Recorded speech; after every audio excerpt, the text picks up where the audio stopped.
ETF index mutual funds నేర్చుకుని stock మార్కెట్లో రాణించాలనుకుంటున్నారా? వెంటనే ఈ నెంబర్కి కాల్ చేయండి. నమస్తే, welcome back to Suman TV. Present మనతో పాటు ఉన్నారు సీనియర్ ఐపీఎస్ ఆఫీసర్ రెడ్డన్న గారు. నమస్తే sir. Sir, America, Israel, Iran యుద్ధం చూసుకుంటుంటే మరింత తీవ్రతరంగా పెరిగేటట్టే ఉంది.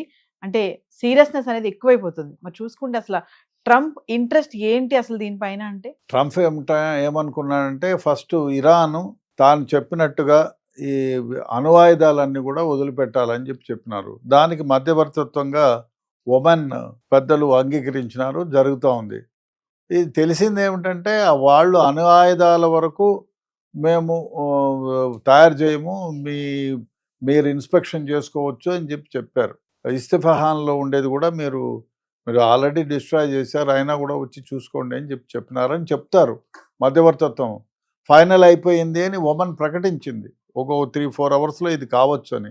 కానీ వాళ్ళ దగ్గర ఖైబర్ మిసైల్స్, చాలా పెట్రియాటిక్ ఖైబర్ మిసైల్స్, చాలా పవర్ఫుల్ మిసైల్స్ ఉన్నాయి. దానిని కూడా తీసేయాలి అనేదో అని ఎవరైతే యుఎస్ ప్రెసిడెంట్ ఉన్నాడో ఆయన కోరితే దానికి ఏ కంట్రీ అంగీకరించదు కాబట్టి ఆయన అంగీకరించలేదు అంటున్నారు. అందువల్లనే అంగీకరించలేదు కాబట్టి మేము యుద్ధం చేస్తాము అని.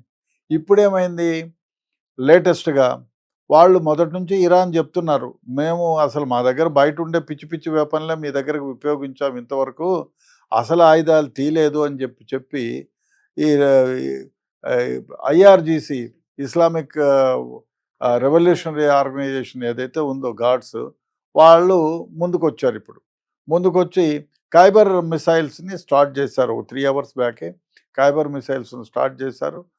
అది ఖైబర్ మిసైల్స్ ఎట్లా అంటే పిన్ టు పిన్, ఒక 3 ఇంచెస్ కూడా పక్కకు పోకుండా అవి టార్గెట్ చేస్తాయి. ఆ మిసైల్స్ స్టార్ట్ చేశారు. అండ్ ఇంపార్టెంట్ ఇన్స్టలేషన్స్ ఏమైతే ఉన్నాయో, ఈ అమెరికన్ ఇన్స్టలేషన్స్ ఏమైతే ఉన్నాయో దానిపైన వాళ్ళు స్టార్ట్ చేశారు.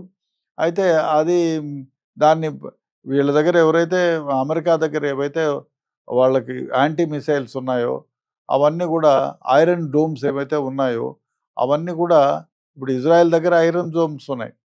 అవన్నీ కూడా ఈ ఖైబర్ మిసైల్స్ని అడ్డుకోలేకుండా పోతున్నాయి అనేది ఒక వార్త. బట్ అది ఎంతవరకు నిజము?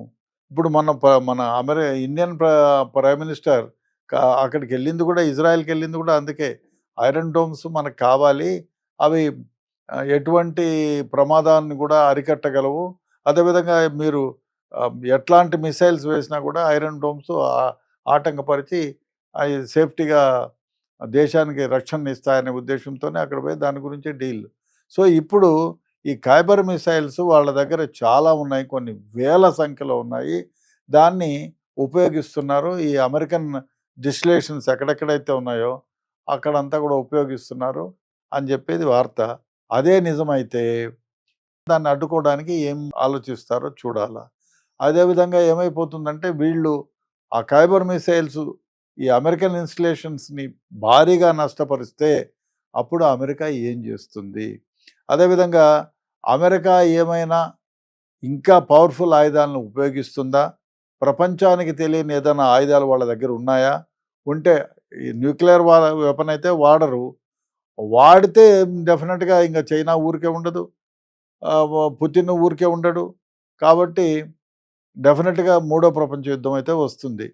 సో ఇప్పుడు ఈ ఖైబర్ మిసైల్స్ని ఏ విధంగా వాళ్ళు మట్టు పెట్టగలుగుతారు అది వేసి చూడాలా.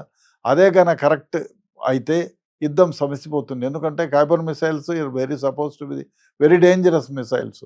దాన్ని ఎంతవరకు అడ్డుకుంటారు అనేది చూడాలి. ఇప్పుడు గంటకి కూడా కొంచెం టెన్షన్ అనేది పెరుగుతూనే ఉంది కదా సార్. యుద్ధం యొక్క మార్పు విపరీతంగా కనపడుతుంది. అంటే సీరియస్నెస్ ఎక్కువగా పోతుంది.